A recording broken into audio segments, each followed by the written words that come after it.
Hello everyone, आज हम discuss करेंगे केएमपी क्या है, उसके प्रोविजंस क्या-क्या है। तो स्टार्ट करते हैं केएमपी से कि केएमपी का मीनिंग क्या है। कि कंपनी एक्ट 2013 के अकॉर्डिंग सेक्शन 251 में केएमपी टर्म को डिफाइन किया गया है।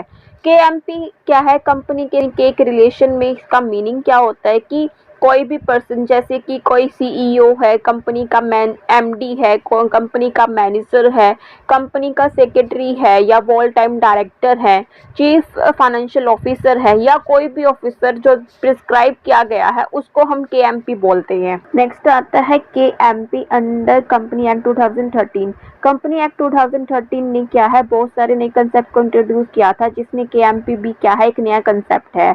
कंपनी एक्ट 1956 ने क्या है, managing director, wall time director और मैनेजर को ही क्या है, मैनेजर पर्सोनेल के रूप में रिकॉग्नाइज किया था। लेकिन कंपनी एक्ट 2013 ने क्या है, केएमपी नए कंसेप्ट को इंट्रोड्यूस किया, जिसमें उसने ट्रेडिशनल रूल्स के साथ साथ नए रूल्स को भी इंक्लूड किया है। कि ट्रेडिशनल रूल्स में हम एमडी और वर्ल्ड टाइम डायरेक्टर को ही मैनेजर पर्सोनेल मानते थे, लेकिन इसने क्या है, कुछ फंक्शनल फिगर्स के हेड थे, जैसे कि हमारी सीईओ, सीएफओ, कंपनी सेक्रेटरी, इनको इंक्लूड किया। इस कंसेप्ट की मेन फीचर यही थी कि इसने इंपॉर्टेंट मैनेजमेंट रोल्स को एज ए टीम कंबाइन किया है, जिससे इंडिपेंडेंट इंडिविजुअल अपनी ड्यूटी को अच्छे से परफॉर्म कर सके। इस एक्ट में 6 की पर्सोनेल को डिफाइन किया गया है। तो फर्स्ट है CEO. According to section 218, CEO का मतलब क्या है, कंपनी का वो ऑफिसर जो क्या है, डेजिग्नेटेड होता है। नेक्स्ट आता है CFO. According to section 219, CFO का मतलब वो होता है कि जो कंपनी के सीएफओ के रूप में एक पर्सन अपॉइंट किया जाता है। नेक्स्ट आता है कंपनी सेक्रेटरी कि according to section 224, company secretary या सेक्रेटरी का मतलब कि वो पर्सन जो हमारे सेक्शन 2 सब सेक्शन 1 और क्लॉज सी के अंदर डिफाइन किया गया है, कि जिस पर्सन को हम क्या है, कंपनी के फंक्शन परफॉर्म करने के लिए अपॉइंट करते हैं, उसको हम कंपनी सेक्रेटरी कहते हैं।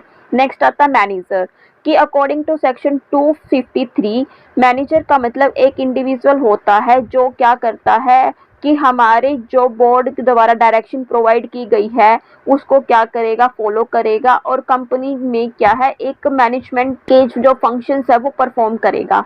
नेक्स्ट आता है एमडी। अकॉर्डिंग टू सेक्शन 254 कि एमडी क्या होता है, एमडी एक डायरेक्टर है जो क्या करेगा, कंपनी के जो आर्टिकल होते हैं या कोई कंपनी का एग्रीमेंट होता है या कोई भी हमें जनरल मीटिंग में कुछ रेगुलेशन पास करवाना होता है, या जो बोर्ड ऑफ डायरेक्टर जो इंस्ट्रक्शंस प्रोवाइड करते हैं उनको क्या करता है, फॉलो करता है, उसको हम क्या कहते हैं, एमडी कहते हैं।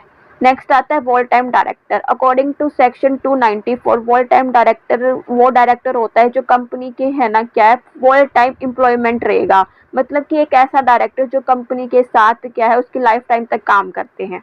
नेक्स्ट आता है अदर प्रोविजंस रिगार्डिंग केएमपी कि केएमपी के रिगार्डिंग क्या प्रोविजन है। तो फर्स्ट क्या है, a KMP is included within the meaning of officer in default under the act कि इस एक्ट के अकॉर्डिंग केएमपी को ऑफिसर इन डिफॉल्ट के रूप में कंसीडर किया जाता है।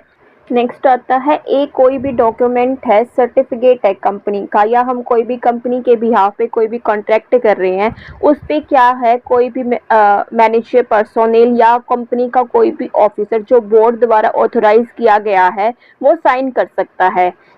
नेक्स्ट आता है कि कंपनी की एनुअल रिटर्न के अंदर हमें केएमपी के रिगार्डिंग डिटेल कि क्या क्या चेंजेस आए हैं, हम कैसे रेमुलेशन पे कर रहे हैं, वो हमें डिस्क्लोज करनी होती है।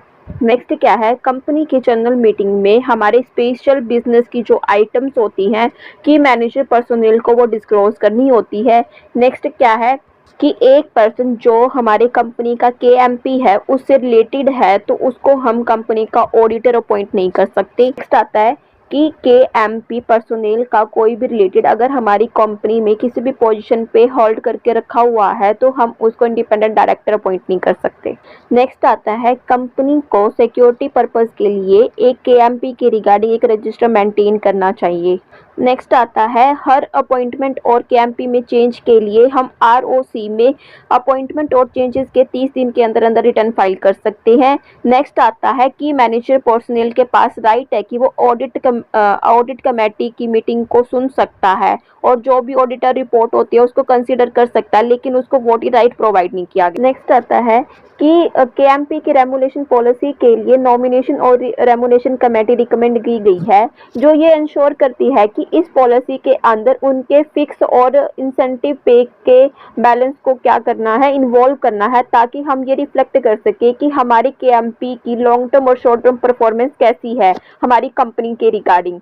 इस तरह की पॉलिसीज को बोर्ड रिपोर्ट में डिस्क्लोज किया जाता है। नेक्स्ट आता है केएमपी कंपनी की फॉरवर्ड डीलिंग और सिक्योरिटीज के इनसाइडर ट्रेनिंग के लिए प्रोहिबिटेड होते हैं। नेक्स्ट आता है कि कंपनी की फाइनेंशियल स्टेटमेंट पे हमारे कंपनी के चेयरमैन और हमारे 2 डायरेक्टर के साइन होना जरूरी है। उनमें से एक एमडी और सीईओ हो सकता है। अगर एक कंपनी का डायरेक्टर है, सीईओ है या कंपनी का सेक्रेटरी है जो अपॉइंट किए गए थे, वो साइन कर सकते हैं। नेक्स्ट आता है पेनल्टी कि अगर कोई कंपनी इनमें डिफॉल्ट करती है, उस केस में उसको कम से कम 1 लाख रुपए और ज़्यादा से ज़्यादा 5 लाख रुपए तक का फाइन पे करना पड़ सकता है। नेक्स्ट आता है अगर कंपनी का डायरेक्टर या केएमपी डिफॉल्ट करते हैं, उस केस में उनको 50,000 रुपए का फाइन, अगर वो कंटिन्यू डिफॉल्ट करते रहते हैं तो कॉन्ट्रावेंशन के टाइम से पर डे उनको 1,000 रुपए फाइन पे करना पड़ेगा।